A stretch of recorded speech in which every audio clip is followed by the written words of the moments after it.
This is Hunt Nebraska, the official podcast for insight into Nebraska's hunting and shooting sports community. Be sure to give us a follow on Facebook, our space for sharing stories, information, tips, and techniques. Now, Hunt Nebraska. Welcome into the Hunt Nebraska cabin here today.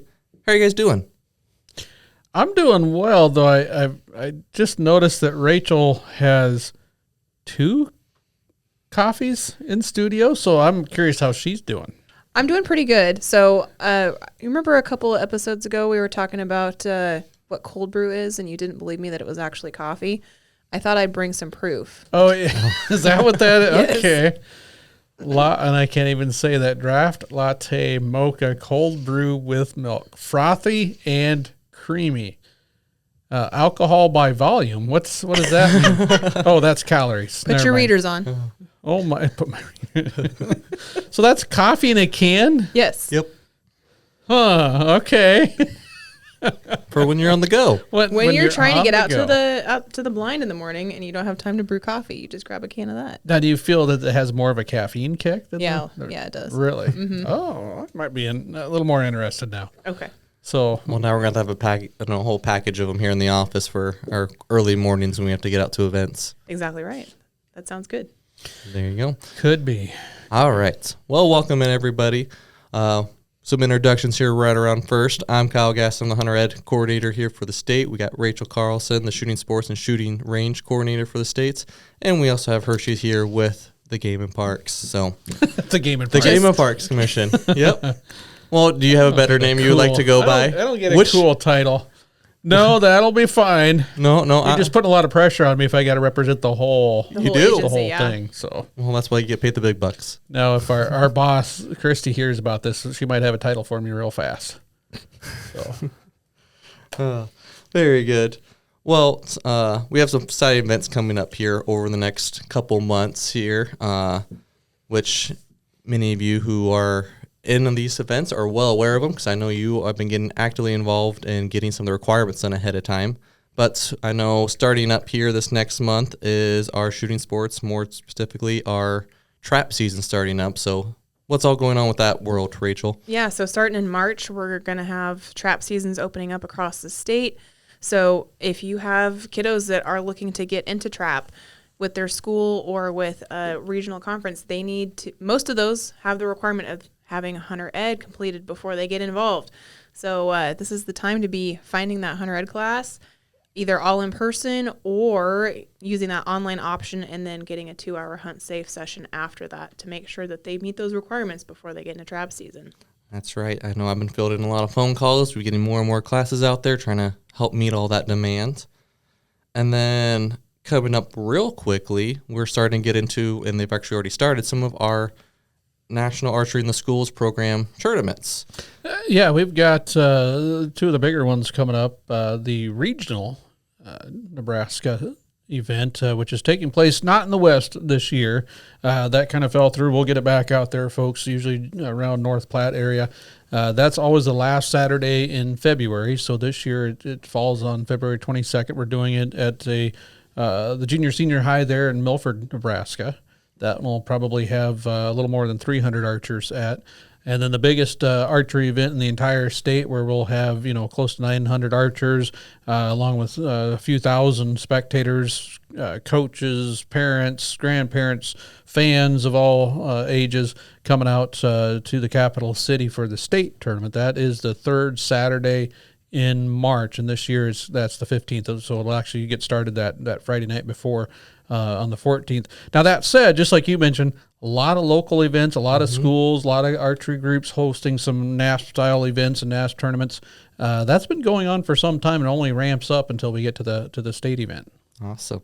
I know. I keep seeing all the scores come in from the different tournaments around there. There's some pretty good shooters out there across the state, so excited to see how the state tournament turns out. Both on the archery side and trap shooting. I mean, yeah. we've got some really impressive folks. 300 is perfect on our international style bullseye tournament ranges there at Archery in the Schools, NASP for short. And we've got a lot that'll score, 280s. We've had some 290s already this year. So pretty darn good. The 3D, that's more the challenge. The thing that we kind of host the 3D challenge with the International Bow Hunters Organization and the National Archer in the Schools program. That one also has got a high score of 300, and that one's a little bit more challenging. We'll see where the scores go this year. They've only been creeping up further and further. I don't think we have any in the 290s yet at the state tournament, but I wouldn't doubt this year is the time. Now, at trap shooting, what's perfect at the Cornhusker? At the Cornhusker, so divisions? They shoot 75 each day, so it's at 150.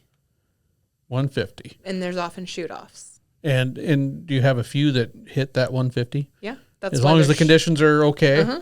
It's not too snowy, not too hurricaney, not too if the wind dry, cooperates. It's not too windy. So, yeah, that's always fun. There are some amazing shots, and it's interesting how process. It's like in life. I mean, it's one of those neat things. You can get lucky every now and then. I do. But at the same time, it's one of those to continually be consistently successful at either one of those endeavors. It's about a process. It's about going through the same steps. Targets might vary a little bit in either one of them, but to be honest with you, it's the adjustability and being able to adapt to that. Yep. Go into those foundation for success. You certainly have to put in the hard work to enhance your ability to be lucky. There you go. Enhance. Yeah. Okay. Like all right. That's some nice word judo going on there. I like it. Well, other exciting news too. Hershey, you have some big plans coming up here. Yeah, I know, and it's coming up here pretty quick, but I do need help. So I've been without a bird dog now for a couple of months, which I've often told folks, enjoy the bird dogs you have, because you're never going to end up with as many of them as you think you are, for the most part. Now, there are some exceptions to that, and I've met a couple this week. But the same token, I thought I'd have a lot more bird dogs to this point in my life, so I got to catch up a little bit. Without right now, definitely missing that at home. We're picking up a puppy. And just days, we're picking up a puppy, and I have no name. That's kind of a problem. We got really some suggestions and all that, and we kicked around some. But the challenge for me is most of my bird dogs have been male, and I've got a bunch of male dog names in my mind.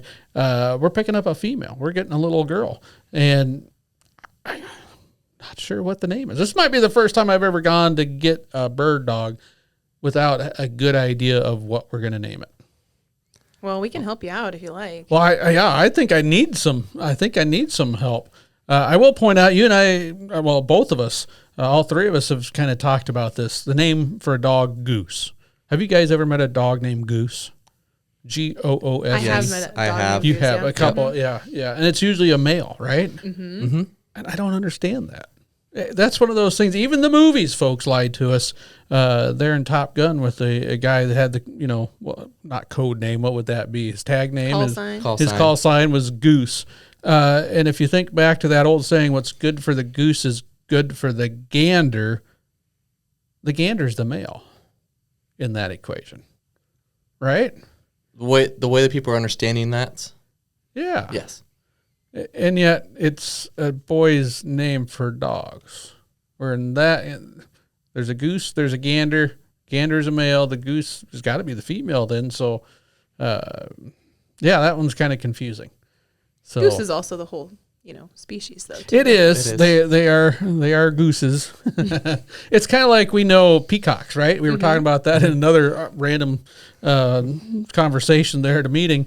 We know them all as peacocks. Well, that's only the males. It's pea hens are the girls, and pea fowl is really what we're supposed to. But here we just kind of peacock. Yeah, you're never gonna hear somebody just randomly calling them peafowl. No, you don't. You don't. And if you do, they feel kind of snooty.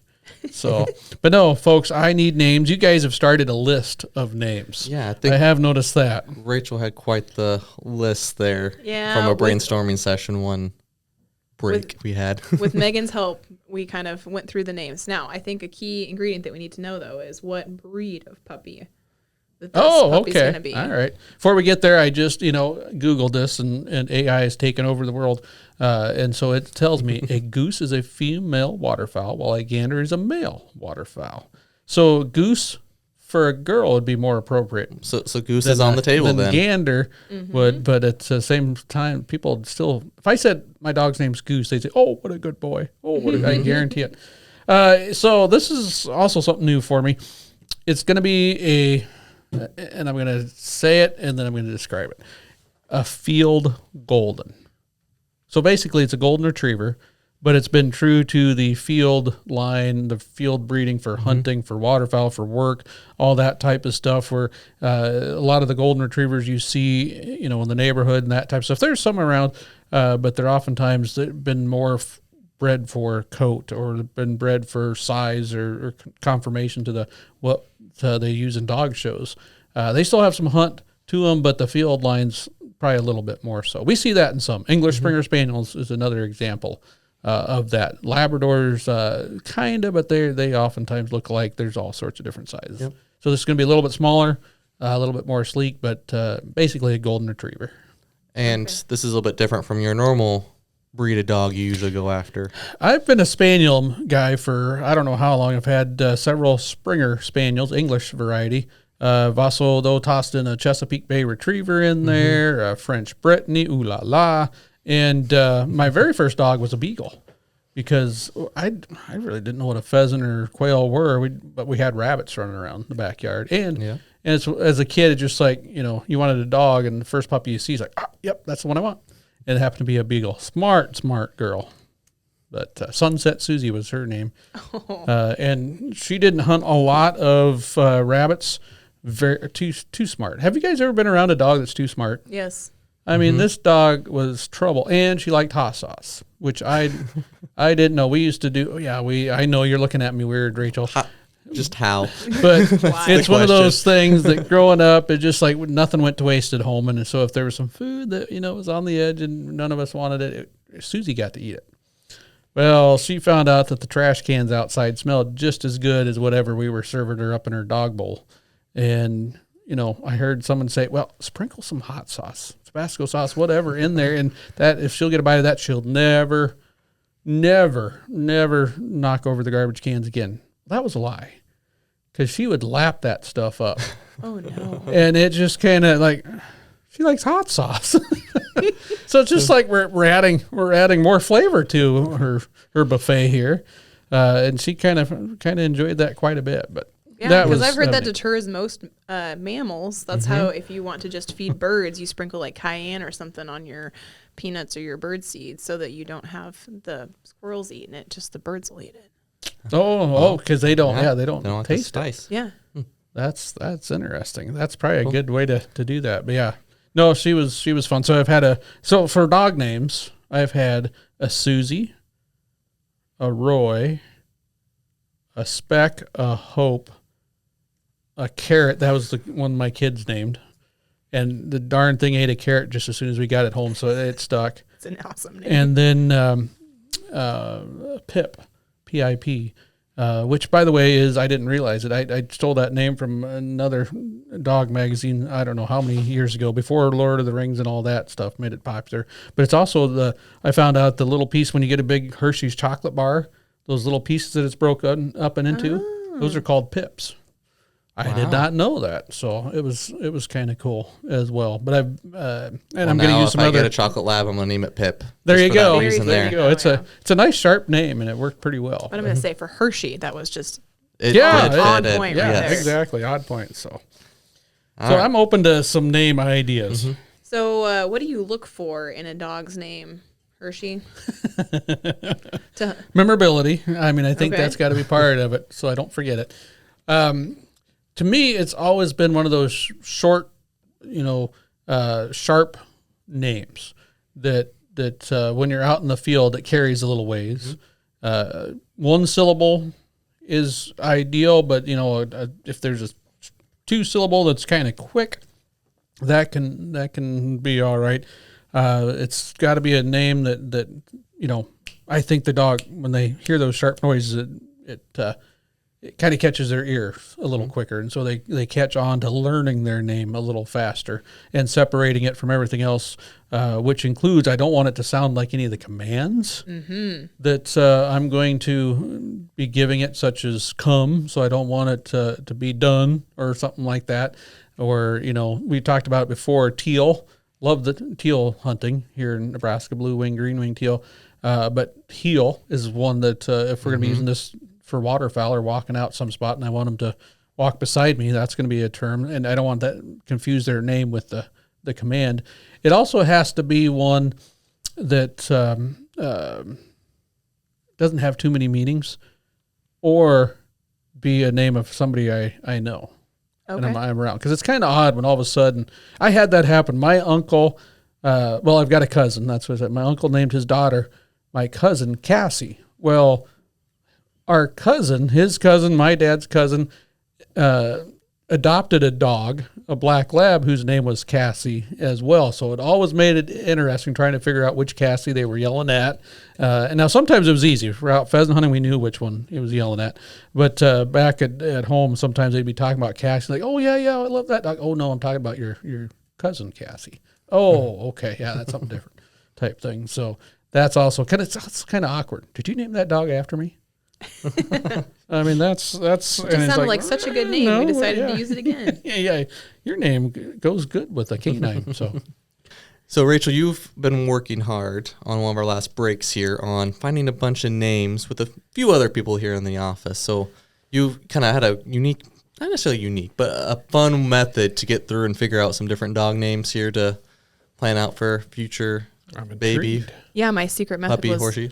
dog names that I liked. Well, that works. But there's a little more thought to it, too, on top of it. Sure, we went through some alphabetical names, and then we were definitely looking at those single syllable names that would apply to a girl puppy. And just kind of going through alphabetically my favorites here, Hershey. Okay, I'm listening. All right, so we got Ash and Ace. Ace. That should be gender neutral, right? I mean, That was right here. I already wrote it down. You already She beat wrote me it to down. it, so I guess that's 2 votes on it All already. right. Really liked Bolt. Bolt. Now, is there a cartoon dog by the name of Bolt? That is correct. What show was that on? I do not know, but I know Bolt was definitely Okay. a cartoon. That's my first thing that popped in my mind. Now I'll do some AI Googling. All right, we might skip a few letters on this, just so you know. I also like Dart. Hit the good ones. Dart. Oh, okay. Now, is that what we call the projectile that an atlatl throws? Yes, it can be a dart or a spear. Dart or a spear. Okay. Bolt Dart. is the movie name for the superhero dog. Oh, okay. So it's the Or title at least his character. powers are real. That's what it says there. So I don't know if he actually is a superhero dog, but Bolt, which makes sense. Bolt, lightning. All right, and then we're getting all the way down to H. I really like Hoot. Hoot. Hoot, like an owl. Hoot. It's a good, I think you could shout that one pretty good. Hoot. Hoot. Hoot. Would you have to sound like an owl? No? All right, Hoot. That User's one choice. catches the ear. Hoot. I have not met a dog yet named Hoot. there you go. All right, and then we have Jinx. Jinx. See, now I like the nickname Jinx.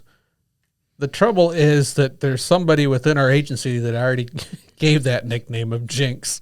And so it hasn't caught on completely yet with the entire agency. It will, Jinx. But it's got a nice ring to it. Did you guys ever do that when you or a friend or a sibling or something like that said the same word at the same time? You used to say Jinx? Yep. Yes, Okay. All right. That's still a thing? for sure. All right, we're going to skip a whole bunch of letters, go all the way down to S. Oh, man. Okay. Trimmed out a bunch. Well, yeah, I mean, we can't go through all of them. We can't give No. everyone too many ideas. Okay. As long as I see the full This list. is the one I'm campaigning for, though, just so you know. Really? Scout. Scout. For a girl, dog. Yep. Scout. One thing that I think of is the International Hunter Ed Association USA has a platform, and we should probably tell folks about this, called We Scout. that helps kind of for Nebraska, state of Nebraska and other states and maybe a couple provinces. Well, no, that would probably be IHA Canada International. or international.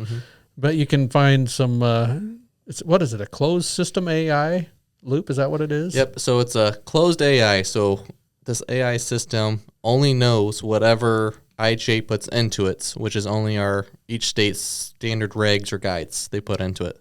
Whereas, Chat GPT, that is most well-known AIs are out there, it's open. That means anything out on the internet, it's reading and bringing into its knowledge. So this system doesn't know anything else outside of just the regs that each state puts in. Which is kind of nice. It doesn't replace our regulations or our guides, but it can help you kind of narrow down where to look in some of those spots. Yeah, the big thing it does is it just pretty much tells you, you look up a question, can the baiting question you might get for deer.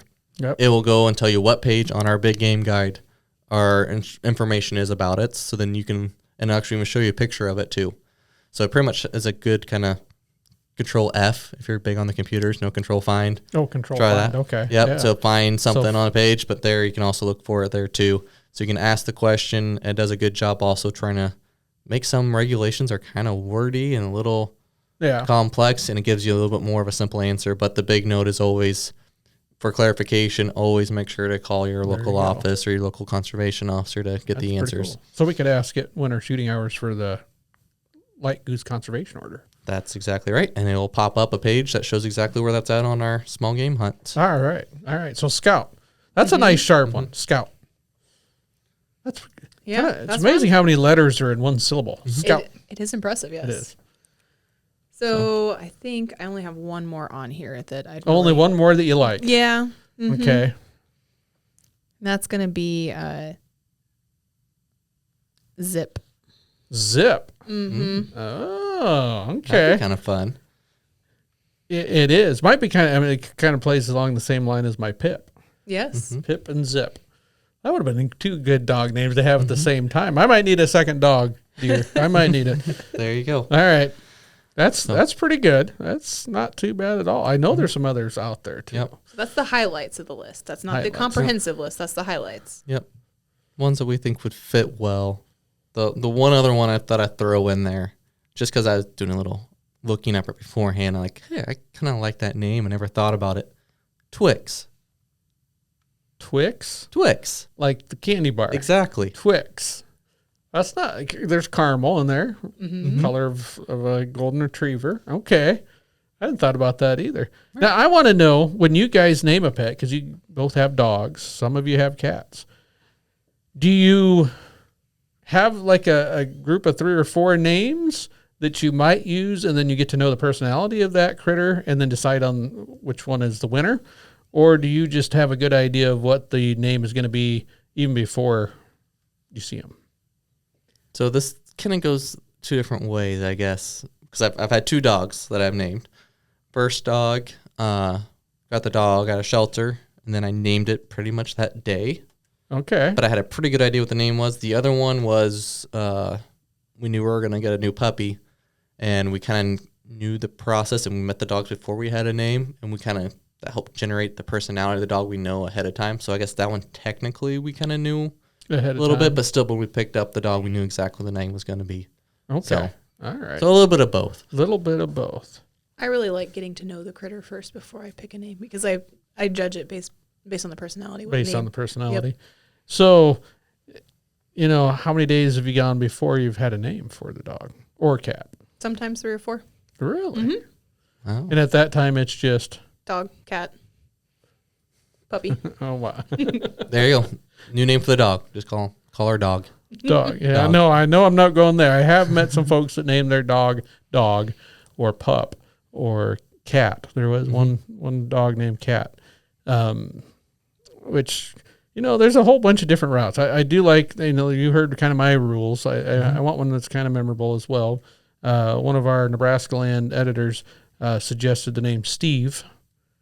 That way you can talk about Steve a lot, and it's not a very common dog name, and it's become less of a common person's name as well, but just everyone, when you're talking about Steve, then they're going to assume you're talking about somebody else, which will make for some fun.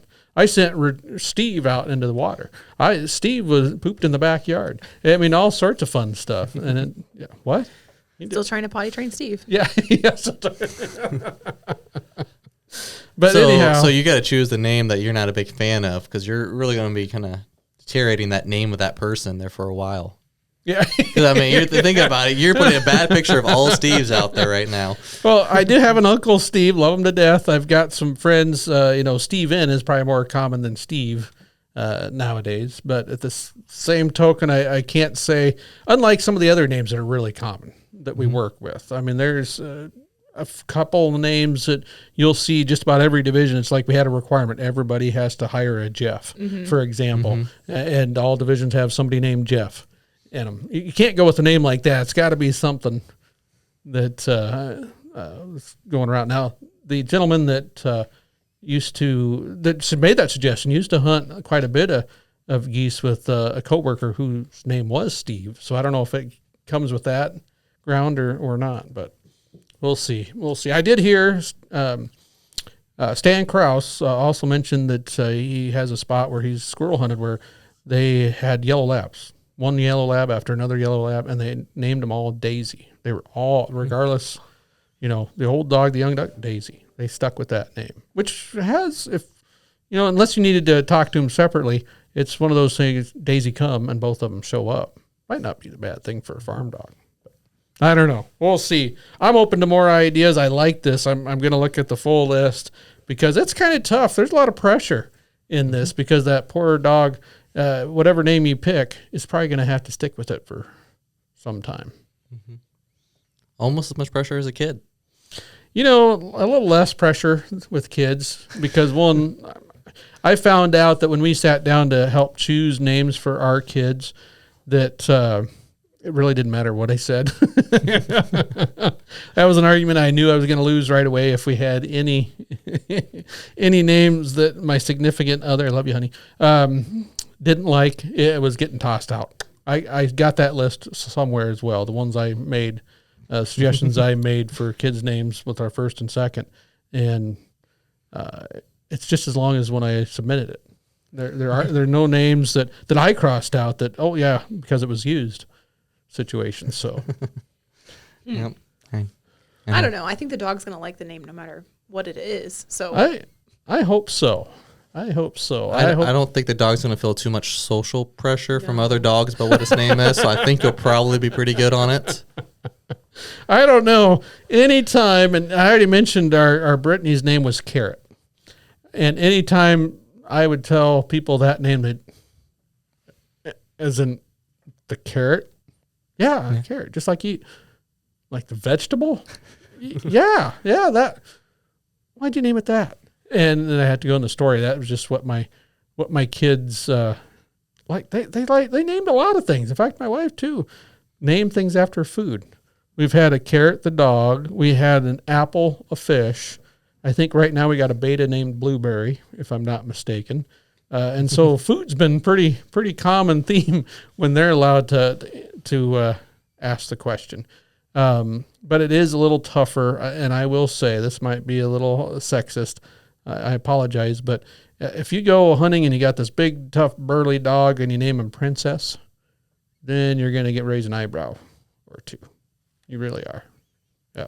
You just got to be comfortable in your own skin to be yelling Princess across the field. Especially when you have to stop for, because it's time for tea. I mean, then, and you got to bring crumpets to the blind instead of breakfast burritos or something like that. So they make some fancy dog treats now for them, so you'll be good. Oh, they make a lot of stuff for a lot of pets, I'm finding out. And hopefully whatever we name this dog won't be subject to all of them. Well, what's the fun in that? Having money to go do other things, take going on hunts with them and that. But the memories that dog will forever cherish. Yeah. Sometimes you don't know. It's kind of like the sport of curling. I don't know what I'm missing because I haven't ever curled before. Have you guys gone curling? No, I have not. No, so we don't know what we're missing really. So I can't sit there and wax poetic about something I don't know about yet. So I'm hoping the dog's the same. So what is going to go into this final decision process for this dog's name? Wife's approval. Okay. Kind of figured. No. So when are we gonna know? What's that? When are we gonna know? Well, we'll have to bring the pup in and to their cabin and maybe introduce her. Okay. As long as she's well behaved and all that type of stuff. Potty trained, hopefully. Otherwise, she'll Well, sit I'm on not your going lap. that far. I mean, it's one of those things that's got to learn, right? You got to go through that learning process.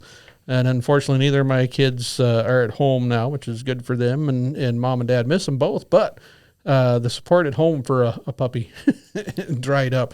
I also realized that the support for getting the mail and taking out the trash and helping shovel the snow off the sidewalks has disappeared too. So Yeah. I'm looking forward to that stage of where I start actually getting some of that support. Well, make it Raising fun my at kids, first.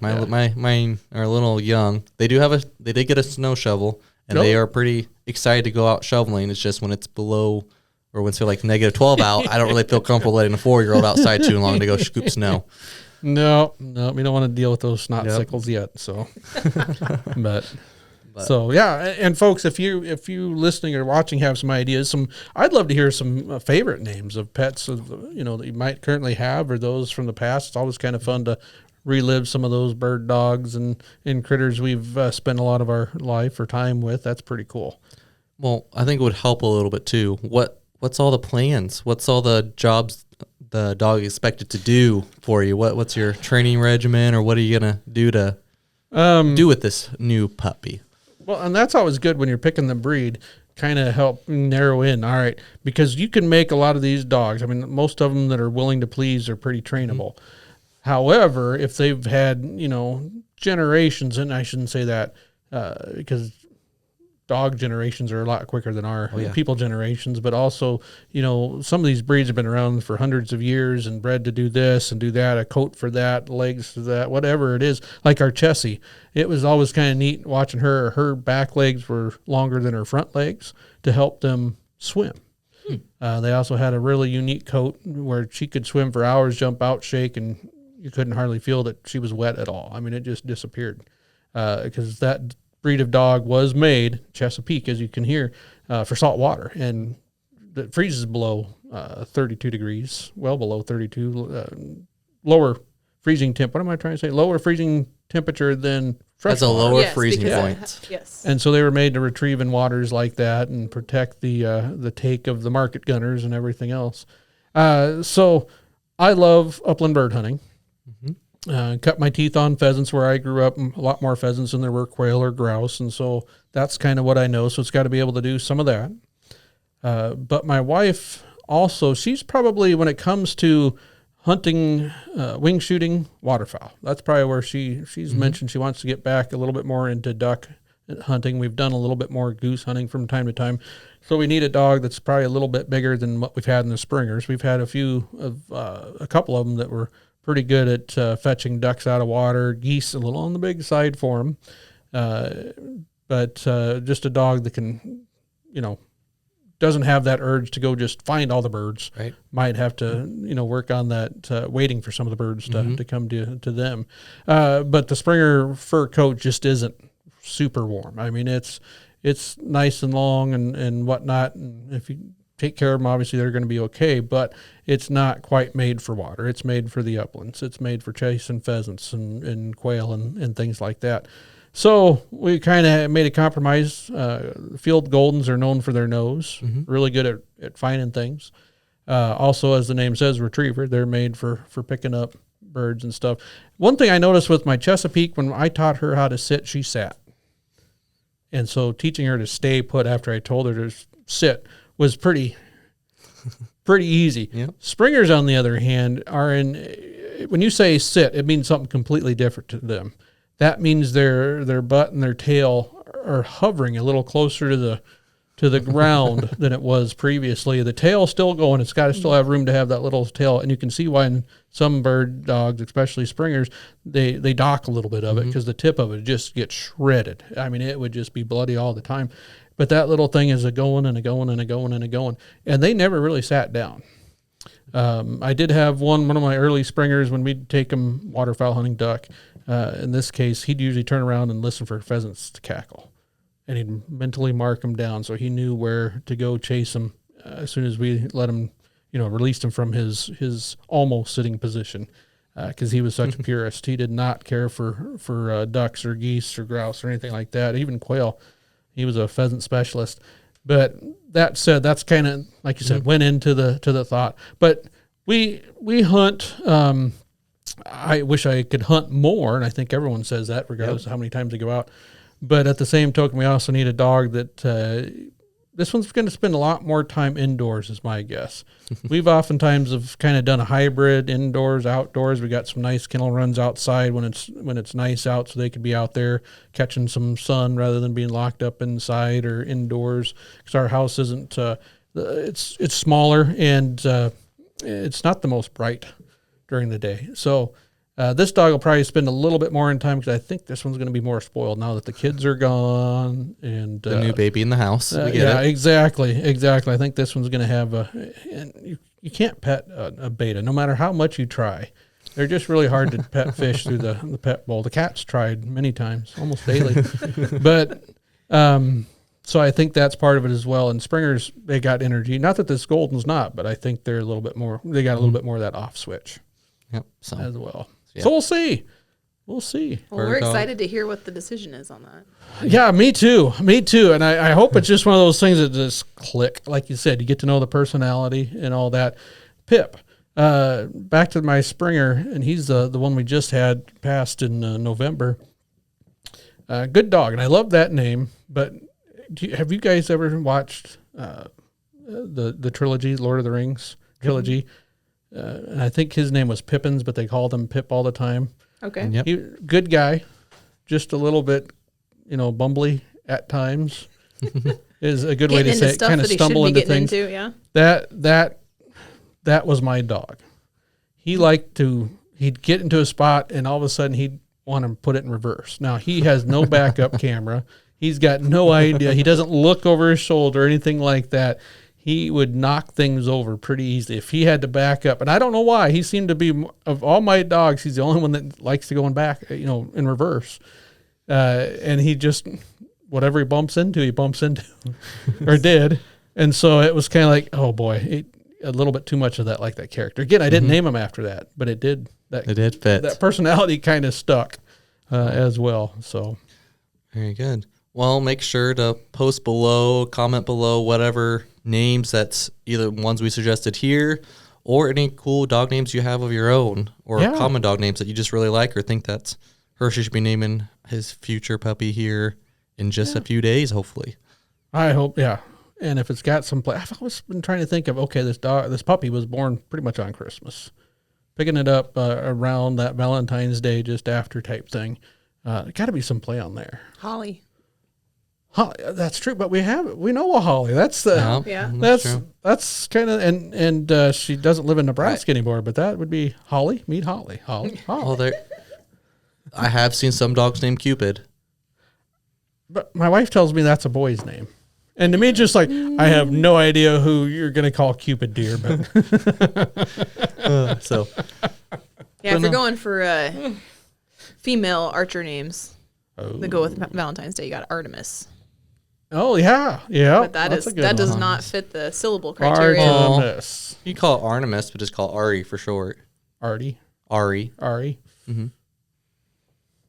So there's a lot of people who have a full long name. If you get a special breed of it, or get like a champion dog, it's like 6 names long, but really they call it Kona.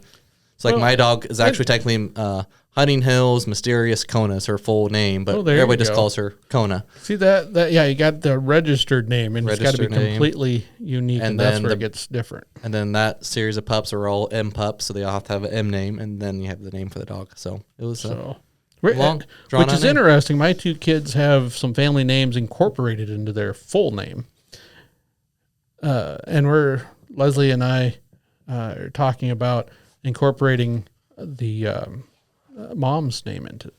Oh. Mom's name is Jules, so we might have to figure something in there as well. That to make it more specific, like you said, especially for the registered name. Is it Jules like a Julia, Jul? Jules like a gemstone. Okay. Jewels, Jules. Yeah. Cool.